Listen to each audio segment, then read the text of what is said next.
마지막 배달. 서울 겨울밤 11시 47분. 도심의 불빛들이 하나둘 꺼져가는 시간. 박태주는 오늘도 배달 앱을 켜고 마지막 주문을 기다리고 있었다. 32의 나이 한때는 중견 물류회사 과장이었던 그였지만 회사 부도 이후 신용불량자가 되었다. 카드가, 전세, 대출, 어머니 병원비까지. 빚은 눈덩이처럼 불어났고 그가 선택할 수 있는 일은 배달밖에 없었다. 추운 날씨에 손이 시렸지만 태주는 장갑도 끼지 않았다. 배달 한 건당 3,500원. 장갑 끼고 벗는 시간도 아까웠다. 오늘만 5건 더 뛰면 하루 목표 15만 원을 채울 수 있었다. 그런데 이상했다. 자정을 넘긴 심야 시간대는 보통 주문이 뜸한데 오늘따라 단 한 건의 알림도 오지 않았다. 태준이 한숨을 쉬며 앱을 껐다 켜려는 순간 자정을 알리는 종소리와 함께 핸드폰이 울렸다. 화면에 뜬 주문서는 지금까지 본 적 없는 형식이었다. 검은 바탕에 붉은 글씨. 일반 주문서와는 달리 음산한 느낌마저 들었다. 청림 아파트 503호 여기 오래전에 폐쇄된 거 아닌가? 태주는 5년 전 뉴스를 떠올렸다. 청림 아파트 화재 참사. 503호에 살던 4식구 중 3명이 사망했고 1명은 실종되었다. 그 이후 아파트는 흉가로 낙인 찍혀 철거를 기다리고 있었다. 주문자 이름은 최수진. 검색해보니 2019년 화재로 사망한 당시 주민이었다. 이게 무슨 장난이야? 취소 버튼을 누르려는 순간 버튼이 사라졌다. 화면에는 카운트다운이 시작되었다. 배달 완료까지 1시간 59분 47초. 그리고 하단에 붉은 글씨로 경고문이 떴다. 시간 내 미배달 시 당신이 대신 갑니다. 태준의 등에 식은땀이 흘렀다. 앱을 강제 종료해도 다시 켜지면 같은 화면이었다. 휴대폰을 껐다 켜도 마찬가지였다. 마치 앱이 살아있는 것처럼 스스로 작동했다. 태준은 떨리는 손으로 주문 내역을 확인했다. 메뉴 된장찌개 1인분 요청사항 딸이 좋아하던 맛으로 배달비 35만 원. 배달비가 일반 주문의 100배였다. 태주는 혹시 모를 상황에 대비해 앱 화면을 캡처하고 주변 식당에서 된장찌개를 주문했다. 주방장이 의아해하며 물었다. 이 시간에 된장찌개요? 배달이라도? 네, 급한 주문이라서요.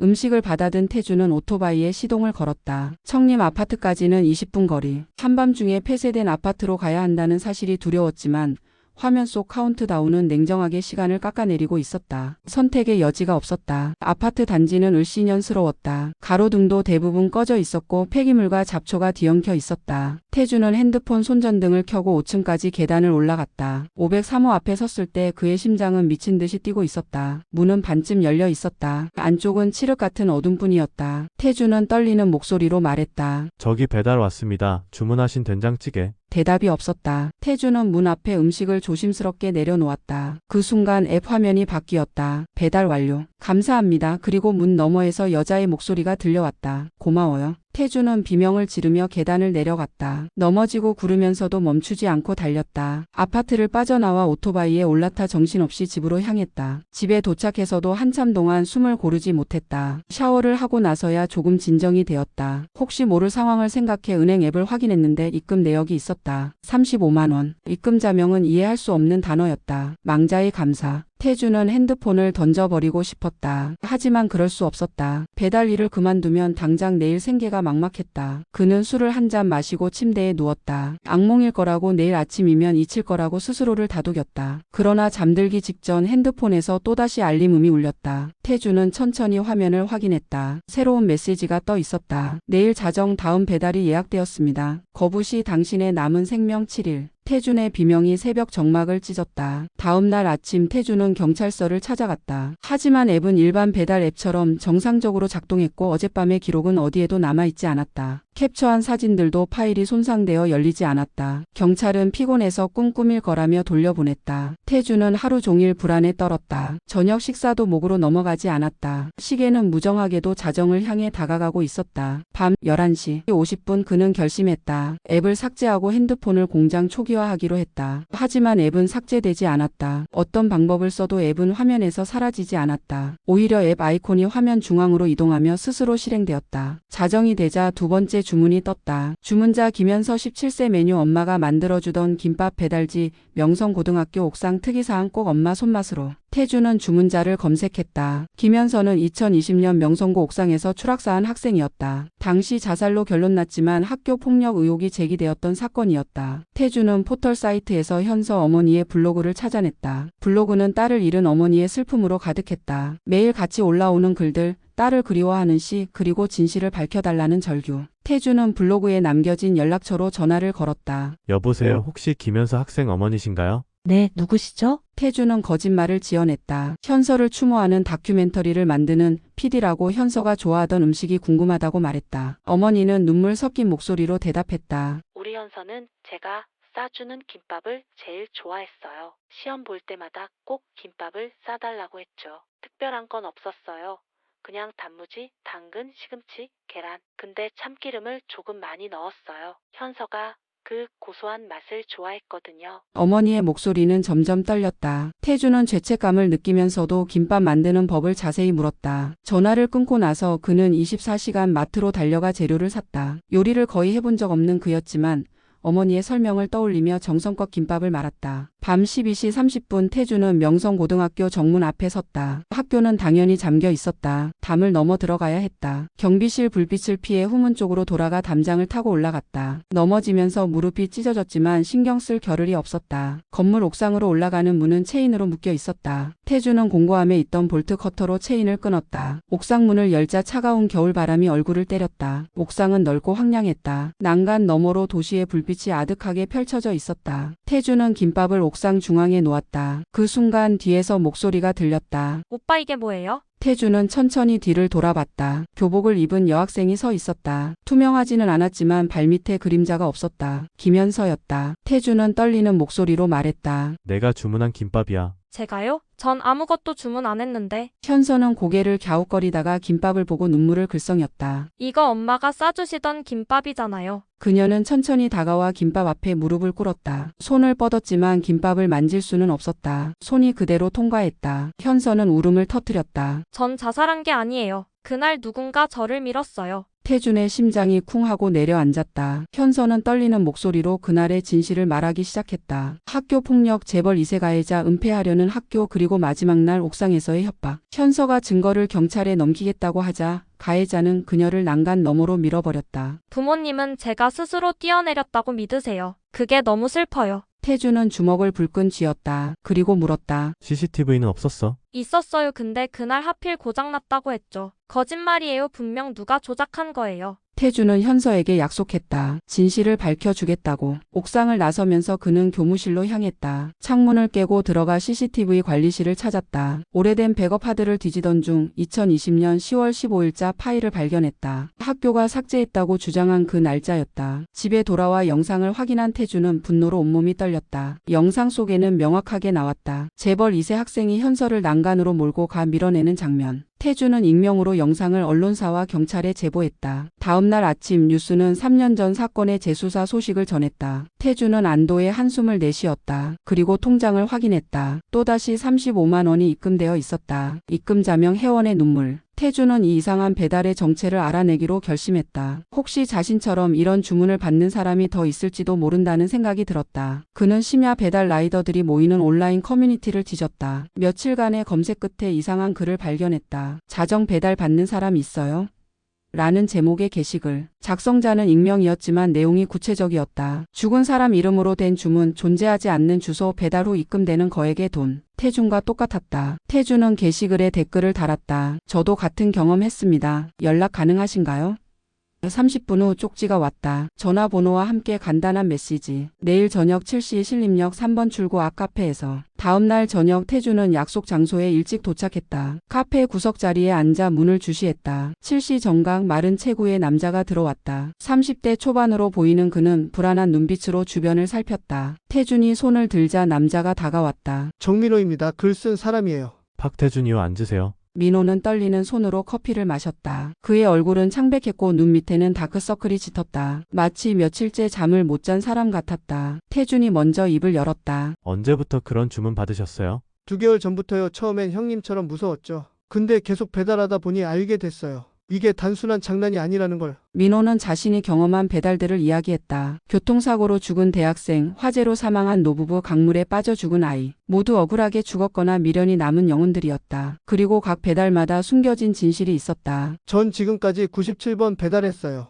태주는 깜짝 놀랐다. 97번이요? 그럼 거의. 네, 곧 100번이에요. 앱에서 그랬거든요. 100번 채우면 소원 하나를 이뤄준다고. 민호의 목소리에는 간절함이 묻어났다. 그에게도 사연이 있었다. 3년 전 음주운전 사고로 5살 딸을 잃었다. 아내는 그를 떠났고 그는 매일 술로 하루를 보냈다. 그러던 중 이 배달을 시작했고 혹시 100번을 채우면 딸을 다시 만날 수 있을지도 모른다는 희망을 품게 되었다. 근데 무서워요. 100번째가 뭘지 몰라서. 태주는 자신도 이제 겨우 2번 했다고 함께 진실을 알아보자고 제안했다. 민호는 고개를 끄덕였다. 둘은 정보를 공유하고 서로 도울 것을 약속했다. 카페를 나서며 민호가 말했다. 형님 조심하세요. 이 배달 규칙이 있는 것 같아요. 혼자 하는 건 괜찮은데 같이 하거나 다른 사람 도움 받으면 그럼요. 앱이 알아요. 그리고 벌을 줘요. 태주는 등골이 오싹했지만 민호와 헤어지며 말했다. 다음 주에 다시 만나요. 98, 99번 배달 후에요. 며칠 후 민호로부터 연락이 왔다. 98번째 배달을 하는데 도움이 필요하다고 했다. 배달지가 폐광산이라 혼자 가기 무섭다는 것이었다. 태주는 위험할 수 있다고 규칙을 어기면 안 된다고 말했다. 하지만 민호는 애원했다. 제발 마지막이에요.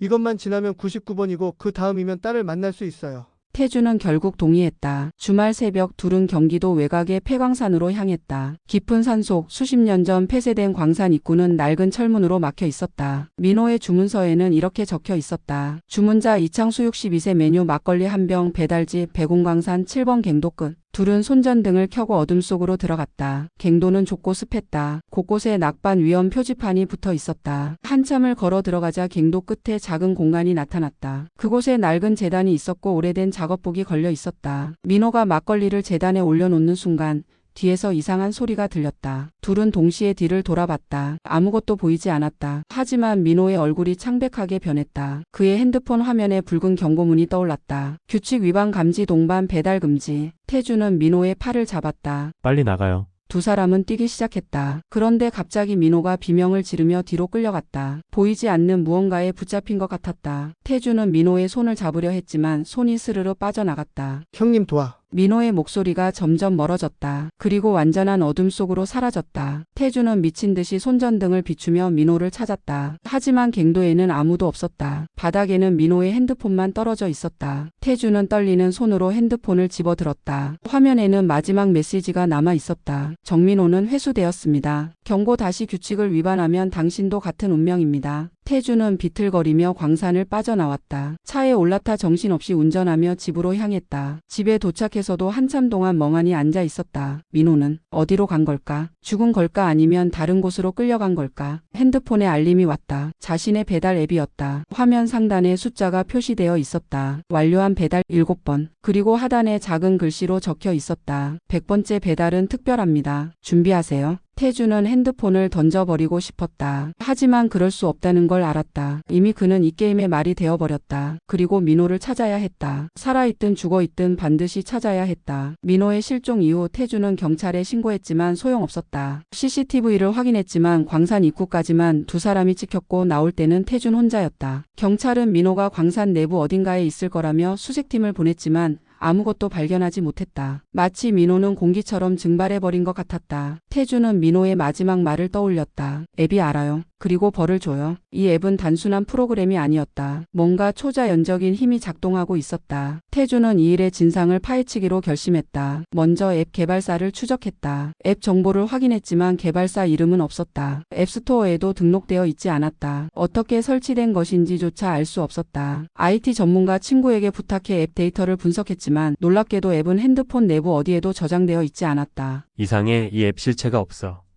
마치 클라우드에서 직접 실행되는 것 같은데 서버도 추적이 안 돼. 친구는 고개를 저으며 말했다. 이거 진짜 앱이 맞아? 혹시 다른 거 아니야? 태주는 친구의 말에 섬뜩함을 느꼈다. 다른 거라니 그게 무슨 의미일까? 혹시 이건 프로그램이 아니라 저주나 영적인 현상인 걸까? 태주는 마지막 수단을 선택했다. 민호가 남긴 메모에서 본 적이 있는 무속인을 찾아가기로 했다. 서울 외곽 산속 작은 암자, 회원각이라는 간판이 붙어 있었다. 태준이 문을 열고 들어가자 60대로 보이는 무속인이 그를 기다리고 있었다는 듯 말했다. 왔구나. 정민호가 말하더니 태주는 놀라 물었다. 민호를 아세요? 그 사람 어디 있어요? 안 꺼라. 긴 이야기다. 무속인은 차를 따라주며 천천히 이야기를 시작했다. 이 세상에는 억울하게 죽은 영혼들이 많다고 했다. 그들은 한을 풀지 못해 저승으로 가지 못하고 이승을 떠돈다고 했다. 그런 영혼들을 위해 저승에서는 특별한 시스템을 만들었다고 한다. 사자 배달부, 그게 내가 하고 있는 일이다. 사자 배달부요? 저승과 이승의 경계를 넘나들며 망자들의 마지막 소원을 들어주는 자들이지. 옛날에는 무당이나 스님들이 그 역할을 했어. 근데 현대에는 앱 형태로 나타난 거야. 무속인은 규칙들을 설명해 주었다. 첫째, 100번 배달을 완료하면 소원 하나를 이룰 수 있다. 둘째, 배달을 거부하거나 실패하면 자신이 죽음을 맞는다. 셋째, 99번까지는 타인의 사연이지만 100번째는 본인과 직접 관련된 사연이다. 그리고 넷째, 규칙을 어기면 회수된다. 회수요? 민호가 회수됐다는 게 무슨 뜻이에요? 무속인은 안타까운 표정을 지었다. 저승의 일꾼이 된 거지. 내가 그 친구 손을 잡으려 했을 때 이미 그는 이승 사람이 아니었어. 규칙을 어긴 대가로 강제로 저승사자가 된 거야.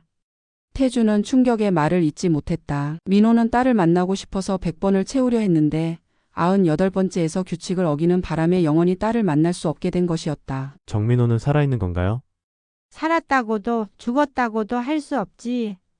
이승과 저승 사이에 갇힌 거야. 저승사자로서 영원히 영혼들을 인도하는 일을 하게 될 거다. 무속인은 차를 한 모금 마시고 계속했다. 너도 조심해라. 지금 7번 했다고? 앞으로 93번이 남았어. 그중 하나라도 실패하거나 규칙을 어기면 정민호 꼴 난다. 근데 100번을 채우면 정말 소원이 이루어지나요? 무속인은 묘한 표정을 지었다. 이루어지긴 하지. 근데 내가 원하는 방식이 아닐 수도 있어. 저승의 거래는 늘 대가가 따르거든. 태주는 궁금한 게 있었다. 제 100번째 배달이 누구일까요? 혹시 아세요? 무속인은 고개를 저었다. 그건 나도 몰라. 하지만 내 동생 이야기는 들었다. 5년 전에 죽었지? 태준의 얼굴이 굳었다. 어떻게? 정민호가 말했어. 내가 동생 때문에 괴로워한다고. 그 사건 사고가 아닐 수도 있어. 무속인의 말에 태주는 온몸이 얼어붙었다. 동생 지은이의 죽음은 교통사고였다. 술 취한 운전자가 보행자를 친 사고. 가해자는 3년형을 선고받고 지금은 출소했다. 그런데 사고가 아니라니? 무슨 말씀이세요? 100번째 배달을 하게 되면 알게 될 거다. 내 동생이 왜 죽었는지, 그리고 누가 죽였는지. 태주는 떨리는 목소리로 물었다. 그럼 제가 100번을 채워야 동생의 진실을 알 수 있다는 건가요? 그래, 그게 내 운명이야. 넌 이미 선택받았어. 아니, 선택당했다고 하는 게 맞겠네.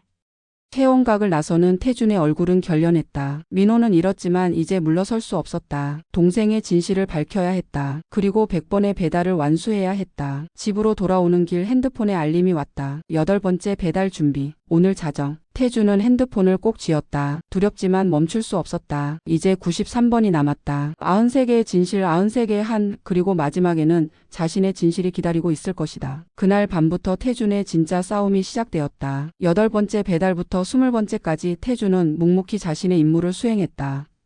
각각의 배달은 하나의 사건이었다. 살인, 사고사, 자살. 모두 표면적인 것과 다른 진실이 숨어 있었다. 태주는 배달을 하며 그 진실들을 하나씩 밝혀냈다. 경찰에 제보하고 유족들에게 증거를 전달하고 언론에 제보했다. 그의 행동 덕분에 여러 미제 사건들이 재조사되었고 억울하게 죽은 영혼들은 하나둘 한을 풀고 저승으로 갈 수 있었다. 태준의 통장에는 매번 거액이 입금되었지만 그는 그 돈을 쓰지 않았다. 죽은 자들의 돈으로 사는 것이 마음에 걸렸다. 15번째 배달은 특별했다. 1998년에 살해당한 초등학생 이서영의 주문이었다. 27년 전 사건.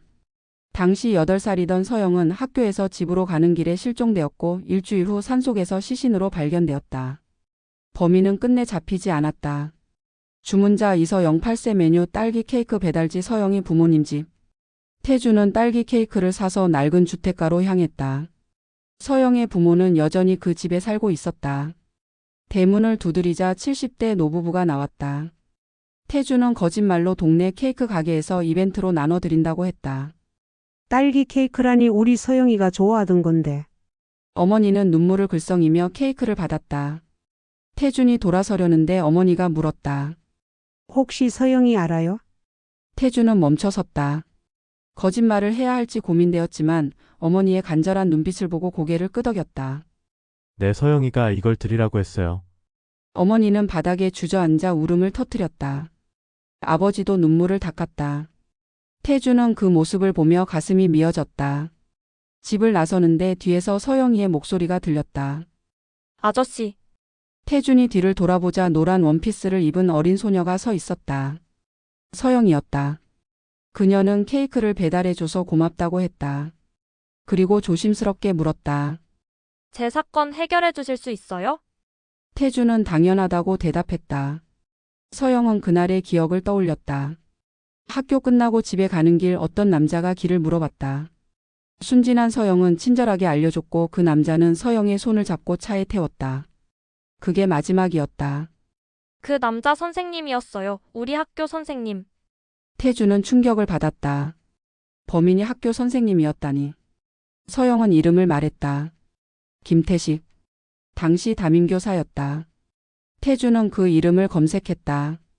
현재 교육청 장학관으로 있었다. 27년 동안 아무 일 없었다는 듯 승승장구한 것이었다. 증거가 있나요? 선생님이 제 머리핀을 가져갔어요. 분홍색 나비 모양 그 사람 집 어딘가에 있을 거예요. 저만 가진 게 아니에요.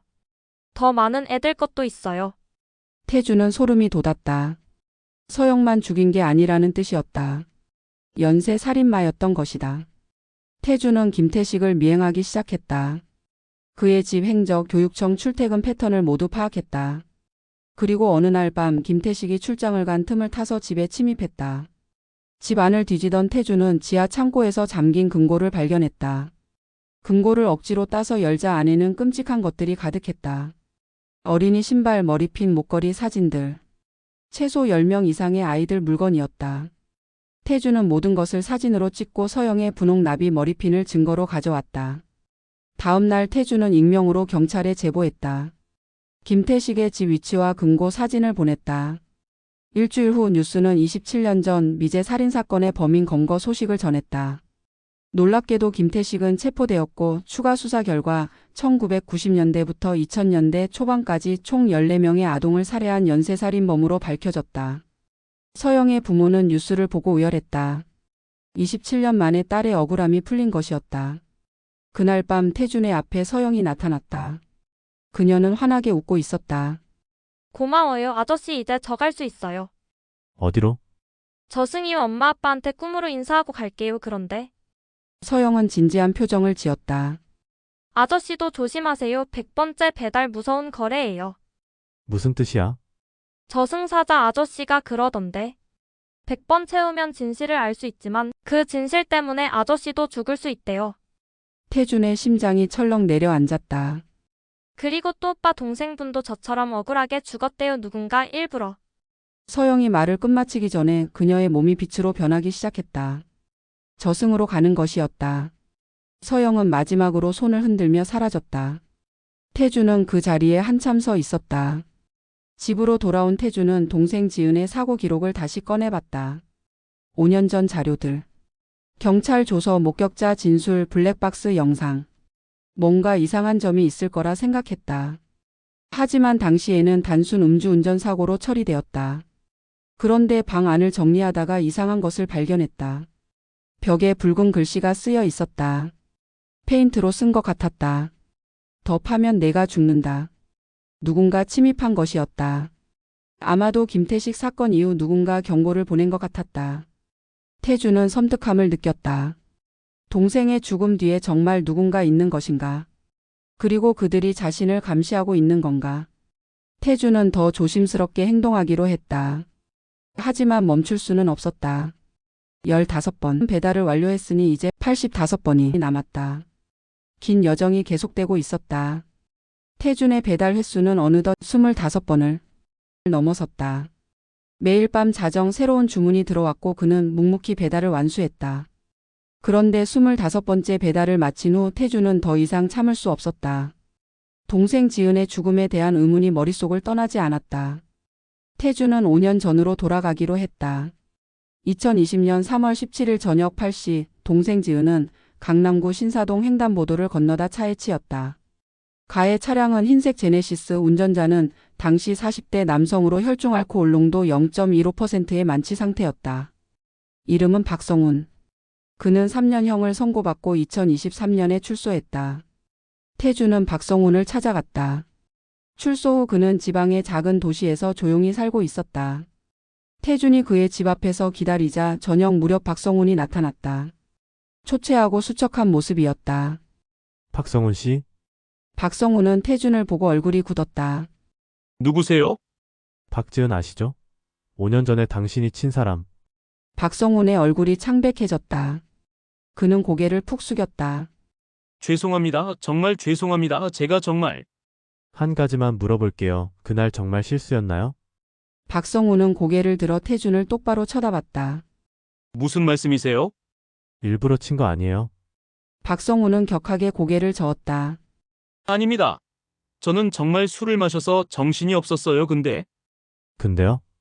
박성훈은 무언가 떠올린 듯 표정이 이상해졌다. 사실은 제가 기억하는 게 이상해요. 분명 제가 운전대를 잡고 있었는데 누군가 뒤에서 제 손을 잡고. 아니, 이건 제 착각일 거예요. 술에 너무 취해서. 태준은 박성훈의 말을 녹음했다. 뭔가 이상했다. 혹시 박성훈은 누군가에게 조종당한 건 아닐까? 태준은 당시 경찰 조서를 다시 요청했다. 정보 공개 청구를 통해 사고 관련 자료를 모두 입수했다. 자료를 검토하던 중 태준은 놀라운 사실을 발견했다. 사고 당시 블랙박스 영상이 있었다. 그런데 경찰은 그 영상을 법정에 제출하지 않았다. 단순 음주운전 사고라 필요 없다고 판단했기 때문이었다. 태준은 블랙박스 영상 원본을 요청했다. 영상을 받아본 태준은 입을 다물 수 없었다. 영상을 천천히 재생하자 충격적인 장면이 보였다. 박성훈의 차가 갑자기 가속하며 지은을 향해 돌진했다. 그것도 지은이 횡단보도 중앙에 있을 때를 정확하게 노린 듯 했다. 더 놀라운 것은 사고 30초 전 영상이었다. 또 다른 차량이 박성훈의 차 옆에 붙어서 달렸다. 검은색 대형 SUV. 그리고 그 차의 조수석 창문이 열리며 누군가 박성훈의 차를 향해 뭔가를 던졌다. 영상을 확대해보니 작은 물체가 박성훈의 차 안으로 들어갔다. 태준은 IT 전문가 친구에게 다시 부탁했다. 영상 분석 결과 SUV의 번호판 일부가 확인되었다. 태준은 그 번호로 차량을 추적했다. 놀랍게도 그 차량은 대형 제약회사 바이오젠 소유였다. 바이오젠. 태준은 그 이름을 어디선가 들어본 것 같았다.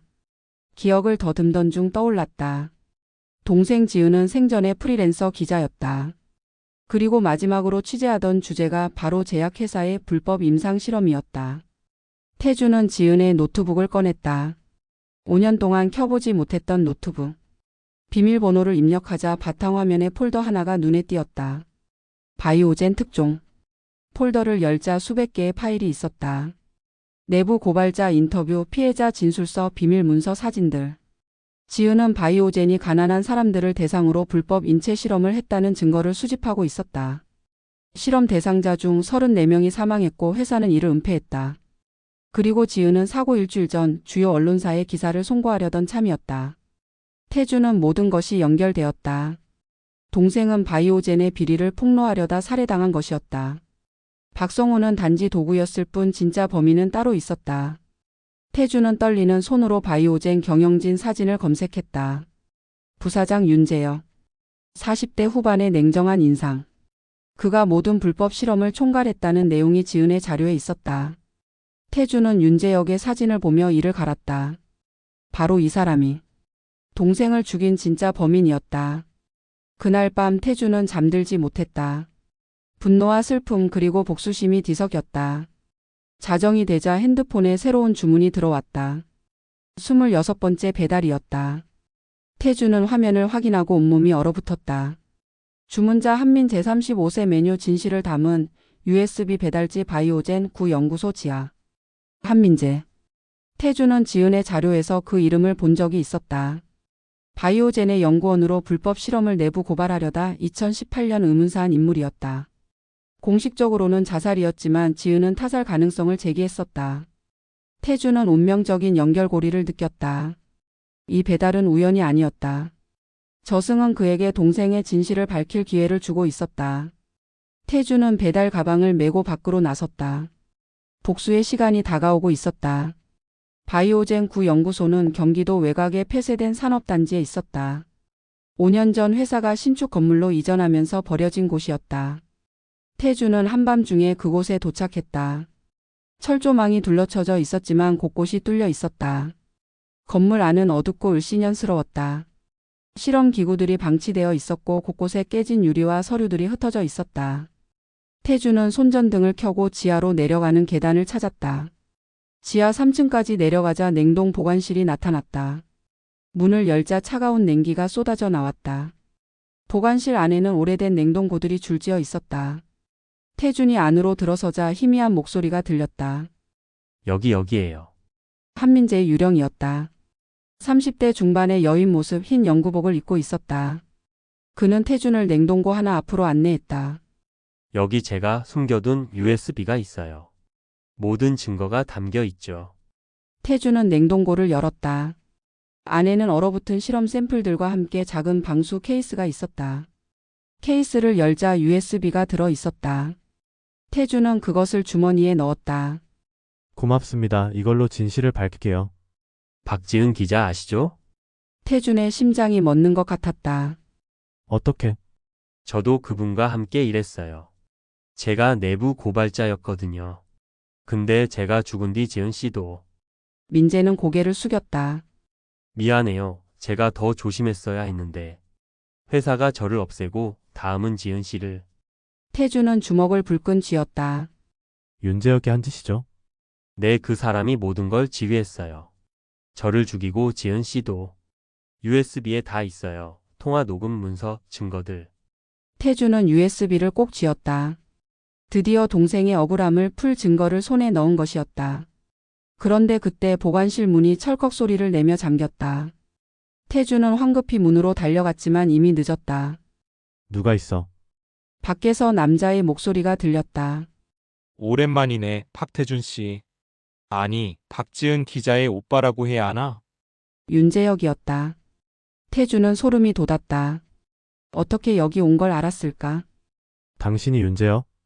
그래, 내가 누군지 알면서도 여기 왔다는 건 죽을 각오를 한 거겠지? 윤재혁은 냉소적으로 웃었다. 박지은 참 아까운 기자였어. 죽이긴 싫었는데 너무 많이 알아버렸거든. 너도 마찬가지야. USB 같은 거 찾아다니면서. 태준은 문을 발로 차며 소리쳤다. 이 살인마. 34명을 죽이고도 멀쩡히 살아? 죽인 게 아니야, 실험이었어. 과학의 발전을 위해서는 희생이 필요하지. 그 사람들은 어차피 사회에 쓸모없는 인간들이었어. 태준은 분노로 온몸이 떨렸다. 그 순간 한민재의 유령이 말했다. 비상구가 있어요. 저쪽 벽 뒤에. 민재가 가리킨 곳으로 가보니 오래된 환풍구가 있었다. 태준은 환풍구 덮개를 뜯어냈다. 좁지만 사람이 기어갈 수 있는 크기였다. 그런데 밖에서 이상한 소리가 들렸다. 씩 마이너스 가스가 새는 소리였다. 윤재혁이 보관실에 독가스를 주입하고 있었다. 태준은 서둘러 환풍구로 기어 들어갔다. 좁은 통로를 기어가며 숨이 막혔다. 뒤에서 독가스가 따라왔다. 간신히 밖으로 빠져나온 태준은 헐떡이며 숨을 몰아쉬었다. 그런데 연구소 곳곳에서 연기가 피어오르기 시작했다. 윤재혁이 건물에 불을 지른 것이었다. 태준은 급히 건물 밖으로 뛰어나갔다. 건물을 빠져나오는 순간 뒤에서 폭발음이 들렸다. 연구소가 화염에 휩싸였다. 태준은 오토바이에 올라타 그곳을 벗어났다. 백미러로 보니 건물 전체가 불타고 있었다. 윤재혁도 그 안에 있었다. 살아남았을까 아니면. 집에 돌아온 태준은 USB를 노트북에 꽂았다. 파일을 열어보니 어마어마한 양의 자료가 있었다. 불법 임상실험 계획서, 피해자 명단, 사망 기록, 윤재혁의 지시 문서, 그리고 동생 지은의 살해를 지시한 녹음 파일까지. 녹음 파일을 재생했다. 윤재혁의 목소리가 들렸다. 박지은 기자 처리에 깨끗하게 사고처럼 보이게. 태준은 눈물을 흘리며 파일을 들었다. 드디어 증거를 확보한 것이었다. 그는 모든 자료를 경찰, 검찰, 언론사에 동시에 발송했다. 이제 윤재혁은 끝이었다. 다음 날 뉴스는 바이오젠 사건을 대대적으로 보도했다. 윤재혁은 연구소 화재로 사망한 것으로 추정되었고 회사는 검찰 수사를 받게 되었다. 태주는 복수를 이뤘다는 안도감과 동시에 허무함을 느꼈다. 그날 밤 한민재의 유령이 마지막으로 나타났다. 고맙습니다. 이제 저도 지은 씨도 편히 갈 수 있을 것 같아요. 지은이를 만났어요? 내 저승에서 기다리고 있대요. 오빠가 진실을 밝혀줘서 고맙다고. 민재는 빛으로 사라졌다. 태주는 하늘을 올려다보며 중얼거렸다. 지은아, 이제 편히 쉬어. 오빠가 다 끝냈어. 하지만 태주는 알고 있었다. 아직 끝이 아니라는 것을. 윤재혁이 정말 죽었는지 확실하지 않았고 무엇보다 100번째 배달이 아직 남아 있었다. 연구소 화재 사건 이후 태주는 더욱 적극적으로 배달을 수행했다. 동생의 원수를 갚았다는 안도감과 동시에 100번을 채워 지은을 만나고 싶다는 간절함이 생겼다. 배달 횟수는 빠르게 늘어났다. 50번, 60번, 68번 배달을 마친 어느 날 저녁 태준의 집 앞에 누군가 서 있었다. 후드를 깊이 눌러 쓴 남자. 태준이 경계하며 다가가자 그 남자가 후드를 벗었다. 민호? 정민호였다. 하지만 뭔가 달라 보였다. 피부는 창백했고 눈빛은 공허했다. 마치 살아있는 사람이 아닌 것 같았다. 민호는 씁쓸하게 웃었다. 형님 오랜만이에요. 너 살아있었어? 아니, 어떻게? 살아있다고 할 수도 죽었다고 할 수도 없죠. 저 이제 저승사자예요. 태주는 말문이 막혔다. 태원각 무속인이 했던 말이 떠올랐다. 규칙을 어기면 회수된다고 저승사자가 된다고. 민호는 정말로 저승사자가 되어버린 것이었다. 왜 여기 왔어? 경고하러 왔어요. 형님 100번 채우지 마세요. 무슨 소리야? 100번 채워야 지은이를 만날 수 있잖아. 민호는 고개를 저었다. 아니에요. 100번째 배달은 함정이에요. 민호는 천천히 진실을 말하기 시작했다. 그가 저승사자가 되어 알게 된 것들. 100번 배달을 완수하면 소원이 이루어지는 게 아니라 배달자가 다음 저승사자가 되는 시스템이라는 것. 민호 자신도 100번을 채웠지만 딸을 만나는 대신 저승사자가 되어버렸다는 것. 저는 소원 빌었어요. 딸 아이를 살려달라고. 그랬더니 정말 살아났어요. 근데 제가 사라졌죠. 저승사자가 되어서 이승에 올 수 없게 됐어요. 태주는 충격의 말을 잊지 못했다. 그럼 내가 100번 채우면? 형님도 저승사자가 돼요. 지은 씨를 만날 수는 있겠죠. 근데 그게 다예요. 만나고 나면 형님은 영원히 저승과 이승 사이에 갇혀서 저처럼 떠도는 영혼들을 인도하는 일만 하게 돼요. 태주는 주저앉았다. 그렇다면 지금까지의 모든 노력이 무엇이었단 말인가? 민호는 태준의 어깨에 손을 얹었다. 차가운 손이었다. 형님 아직 늦지 않았어요. 지금이라도 거부하세요. 7일 후에 죽겠지만 적어도 인간으로 죽을 수 있어요. 저승사자로 영원히 떠도는 것보단 나아요. 하지만 지은이를. 지은 씨는 이미 편히 쉬고 있어요. 형님이 진실을 밝혀줘서 한이 풀렸거든요. 형님을 기다리고 있긴 하지만 형님이 저승사자가 되는 건 원하지 않을 거예요. 태주는 고민에 빠졌다. 68번이나 왔는데 32번을 남기고 포기한다는 게 쉬운 결정이 아니었다. 그리고 무엇보다 지은을 만나고 싶었다. 마지막으로 한 번만이라도. 형님 그리고 한 가지 더. 민호의 표정이 어두워졌다. 윤재혁 죽지 않았어요. 뭐? 그 사람도 배달자예요. 저승 배달을 하고 있어요. 그것도 벌써 97번이나 했어요. 태주는 온몸에 소름이 돋았다. 윤재혁이 살아있다니. 그것도 자신처럼 배달을 하고 있다니. 왜 그 사람도? 모르겠어요. 아마 자신이 저지른 죄를 덮기 위해서일 거예요. 100번 채우면 소원을 빌 수 있으니까. 모든 증거를 없애거나 죽은 사람들을 잊게 만들거나. 민호는 더 충격적인 말을 이었다. 그리고 형님과 윤재혁의 100번째 배달 주문자가 같아요. 같다고? 둘 다 박지은 씨예요. 누가 먼저 100번을 채우느냐에 따라 지은 씨의 운명이 달라질 거예요. 태주는 이제 이해했다. 이것은 단순한 배달이 아니라 경쟁이었다. 윤재혁과 자신 둘 중 누가 먼저 100번을 채우느냐의 싸움. 그리고 승자만이 지은에게 무언가를 할 수 있다는 것. 윤재혁이 먼저 100번을 채우면? 지은 씨의 영혼을 소멸시킬 수도 있어요. 증거를 인멸하듯이 영혼까지 없애버리는 거죠. 태주는 결심했다. 포기할 수 없었다. 윤재혁보다 먼저 100번을 채워야 했다. 지은을 지키기 위해서라도. 민호는 태준의 눈빛을 보고 한숨을 쉬었다. 말려도 소용없겠네요. 미안해, 민호야, 난 끝까지 가야 해. 민호는 고개를 끄덕였다. 그럼 조심하세요. 윤재혁은 이미 99번 채웠어요. 형님은 68번 시간이 없어요. 민호는 사라지기 전 마지막으로 말했다. 그리고 형님 100번째 배달 때 선택을 해야 할 거예요. 복수냐 용서냐. 뭘 선택하느냐에 따라 형님의 운명도 지은 씨의 운명도 달라질 거예요. 민호의 모습이 희미해지며 사라졌다. 태주는 그 자리에 한참 서 있었다. 그리고 결심했다. 32번을 최대한 빨리 채워야 했다. 윤재혁과의 시간 싸움이 시작된 것이었다. 그날 밤부터 태주는 미친 듯이 배달을 소화했다. 하루에 2번, 3번씩 주문이 들어오기도 했다. 70번, 80번, 90번. 배달을 할 때마다 몸과 마음은 지쳐갔지만 멈출 수 없었다. 그리고 드디어 98번째 배달을 완료한 날 태주는 알림을 받았다. 특별 공지 최종 경쟁자 2명. 윤재혁 99번 완료, 박태준 98번 완료. 다음 배달이 마지막입니다. 태준의 심장이 빠르게 뛰었다. 이제 정말 마지막이었다. 99번 그리고 100번. 단 2번만 더 하면 지은을 만날 수 있었다. 자정이 되자 99번째 주문이 들어왔다. 주문자는 2021년 화재로 사망한 고등학생이었다. 태준은 서둘러 배달을 완료했다. 그리고 곧바로 100번째 주문을 기다렸다. 하지만 주문은 오지 않았다. 대신 화면에 메시지가 떴다. 윤재혁도 99번 완료. 100번째 배달 동시 진행. 경쟁 모드 활성화. 배달자 박태준, 윤재혁. 주문자 박지은. 배달지 5년 전 사고 현장 한강대교 북단. 제한시간 2시간. 규칙 먼저 도착한 자가 승리. 패자는 소멸. 태주는 오토바이에 올라타 미친 듯이 달렸다. 한강대교까지는 30분 거리. 하지만 심야 시간이라 도로가 비어 있었다. 최대한 속력을 높였다.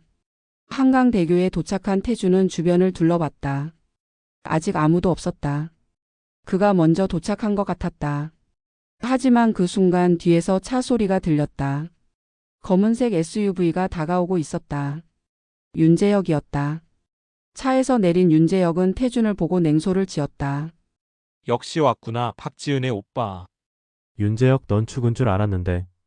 죽긴 저승이 날 그냥 보낼 리 없지. 너처럼 배달을 시키더라고. 하지만 난 이걸 기회로 봤어. 100번 채우면 모든 걸 되돌릴 수 있으니까. 태준은 주먹을 쥐었다. 모든 걸 되돌린다고? 내가 죽인 사람들을? 그래, 없던 일로 만드는 거지. 내 죄를 지우고 새로 시작하는 거야. 윤재혁도 이미 99번을 완료했다. 둘은 대치하며 서로를 노려봤다. 그때 다리 위에 희미한 빛이 나타나기 시작했다. 한 여자의 형체가 서서히 모습을 드러냈다. 박지은이었다. 오빠? 태준의 눈에서 눈물이 흘렀다. 5년 만에 보는 동생. 지은은 생전과 똑같은 모습이었다. 청바지에 가디건을 걸친 평범한 차림. 그녀는 슬픈 미소를 지으며 태준을 바라봤다. 지은아. 태준이 다가가려 하자 윤재혁이 가로막았다. 잠깐, 누가 먼저 배달하느냐에 따라 결과가 달라진다고 했어. 내가 먼저다. 윤재혁은 손에 든 봉투를 지은에게 내밀었다. 봉투 안에는 하얀 봉투가 들어 있었다. 지은은 고개를 저었다. 전 당신한테서 아무것도 받고 싶지 않아요? 선택권이 없어. 이게 저승의 규칙이야. 그 순간 하늘에서 목소리가 들렸다. 저승사자들의 목소리였다. 최종 배달 시작. 2 배달자 중 1명을 선택하십시오. 선택받은 자가 승자입니다. 지은은 오빠와 윤재혁을 번갈아 봤다. 그녀의 눈에서도 눈물이 흘렀다. 오빠 왜 여기까지 온 거예요? 널 만나고 싶었어. 그리고 진실을 알고 싶었어. 지은은 고개를 끄덕였다. 오빠가 다 밝혀줬어요? 제가 왜 죽었는지, 누가 저를 죽였는지. 덕분에 한이 풀렸어요. 이제 전 편히 갈 수 있어요? 그럼 같이 가자. 나도 저승사자가 되면 너랑 함께 있을 수 있잖아. 안 돼요? 지은은 강하게 말했다. 오빠가 저승사자가 되는 거. 전 원하지 않아요? 오빠는 이승에서 행복하게 살아야 해요? 윤재혁이 비웃으며 말했다. 감동적인 남매애네하지만 현실을 봐. 내가 선택하지 않으면 둘 다 소멸돼 규칙이 그래. 제한 시간 30분 남음. 선택하지 않으면 두 배달자 모두 소멸되며 주문자도 영원히 저승에 갇힙니다. 지은은 괴로워하며 눈을 감았다. 태주는 다급하게 말했다. 지은아, 나 선택해. 내가 100번 채우면 널 지킬 수 있어. 윤재혁이 채우면 널 없애버릴 거야. 하지만 오빠는? 괜찮아, 나 같은 건 뭐. 어차피 이 세상에 미련도 없어. 너만 지킬 수 있으면 돼. 윤재혁이 끼어들었다. 야, 박지은 내 제안 들어봐. 내가 100번 채우면 너를 살려줄게 진짜로. 5년 전으로 되돌려서 너 다시 살아나게 해줄게. 그게 가능해요? 100번째 소원은 뭐든 이룰 수 있다고 했잖아. 죽은 자를 살리는 것도 가능해. 태주는 황급히 말했다. 거짓말이야. 민호가 말했어. 이미 죽은 자는 되돌릴 수 없다고. 윤재혁은 씩 웃었다. 정민호? 그 한심한 놈 말을 믿어? 걔는 실패자야. 제대로 소원도 못 빌고 저승사자 된 놈이라고. 제한 시간 10분 남음. 지은은 깊은 고민에 빠졌다. 오빠를 선택하면 오빠는 저승사자가 되고 윤재혁을 선택하면 자신이 살아날 수 있다. 하지만 윤재혁의 말을 믿을 수 있을까? 지은아, 속지 마. 그 인간은 거짓말쟁이야. 넌 살아날 수 없어. 이미 죽었잖아. 닥쳐. 내가 뭘 안다고. 윤재혁이 태준에게 달려들었다. 두 사람은 다리 위에서 격투를 벌였다. 주먹이 오가고 서로를 난간으로 밀어냈다. 태준은 코에서 피가 흘렀지만 멈추지 않았다. 넌 감옥에 가야 해. 인간 말 좀. 이미 난 죽었어. 법도 소용없다고. 싸움 중에 윤재혁이 주머니에서 뭔가를 꺼냈다. 작은 칼이었다. 그는 태준의 옆구리를 찔렀다. 태준은 비명을 지르며 쓰러졌다. 오빠? 지은이 비명을 질렀다. 윤재혁은 피 묻은 칼을 들고 지은에게 다가갔다. 자, 선택해나 아니면 내 오빠. 근데 내 오빠 곧 죽을 것 같은데? 태준은 바닥에 쓰러져 피를 흘리며 신음했다. 상처가 깊었다. 지은은 울먹이며 태준에게 다가갔다. 하지만 유령인 그녀는 오빠를 만질 수조차 없었다. 제한 시간 1분 남음. 지은은 결심한 듯 윤재혁을 똑바로 쳐다봤다. 당신을 선택해요? 태준은 눈을 크게 떴다. 지은아, 안 돼. 대신 조건이 있어요. 절 살리는 대신. 오빠를 살려주세요. 상처를 치유해주세요. 윤재혁은 잠시 생각하더니 고개를 끄덕였다. 좋아, 거래 성립이다. 선택 완료. 승자 윤재혁. 하늘이 갈라지며 빛이 쏟아졌다. 윤재혁은 두 팔을 벌리며 외쳤다. 내 소원은 박지은을 5년 전으로 되돌려 살려내고 박태준의 상처를 치유하는 것이다. 소원 접수. 처리 중. 그런데 이상한 일이 벌어졌다. 빛이 점점 어두워지더니 붉은색으로 변했다. 하늘에서 다시 목소리가 들렸다. 오류. 해당 소원은 규칙 위반입니다. 이미 사망한 영혼은 되돌릴 수 없습니다. 윤재혁의 얼굴이 굳었다. 뭐? 거짓말이잖아. 박지은은 이미 저승에 등록된 영혼입니다. 생명 복구 불가능. 소원이 거부되었습니다. 규칙 소원이 거부된 경우 배달자는 소멸됩니다. 윤재혁은 공포에 질린 표정을 지었다. 안 돼. 이건 사기야. 100번 채우면 뭐든 된다고 했잖아. 뭐든 가능하다는 것은 규칙 내에서입니다. 죽은 자의 부활은 저승의 근본 규칙 위반입니다. 윤재혁의 몸이 빛으로 분해되기 시작했다. 그는 비명을 지르며 사라졌다. 완전한 소멸이었다. 저승사자도 되지 못하고 그냥 존재 자체가 지워진 것이었다. 태주는 바닥에 쓰러진 채 그 장면을 봤다. 지은은 무릎을 꿇고 울고 있었다. 하늘에서 다시 목소리가 들렸다. 박태준. 당신에게 마지막 기회를 드립니다. 99번까지 완수했으므로 특별 선택권이 주어집니다. 선택 1 지금 포기하고 인간으로 죽는다. 선택 2 100번을 채워 저승사자가 된다. 선택 3 소원 없이 모든 것을 놓아준다. 태주는 피를 흘리며 지은을 바라봤다. 지은도 오빠를 바라보고 있었다. 둘의 눈이 마주쳤다. 오빠 선택 3을 하세요? 그게 뭔데? 모든 걸 놓아주는 거예요? 복수도 만남도 다 포기하고 그냥 이대로 끝내는 거예요? 그럼 오빠는 살 수 있어요? 태주는 눈물을 흘리며 말했다. 너는 어떻게 되는데? 전 그냥 저승으로 가요, 영원히. 다시는 못 만나겠지만 오빠가 행복하면 돼요? 태주는 한참을 고민했다. 99번까지 왔는데 마지막 한 번을 포기한다는 게 쉬운 결정이 아니었다. 하지만 지은의 간절한 눈빛을 보며 깨달았다. 진짜 사랑은 잡는 게 아니라 놓아주는 것이라는 걸. 알았어, 선택 3. 선택 완료. 박태주는 모든 저승 계약에서 해방됩니다. 배달 앱은 삭제되며 일반인으로 돌아갑니다. 상처도 치유됩니다.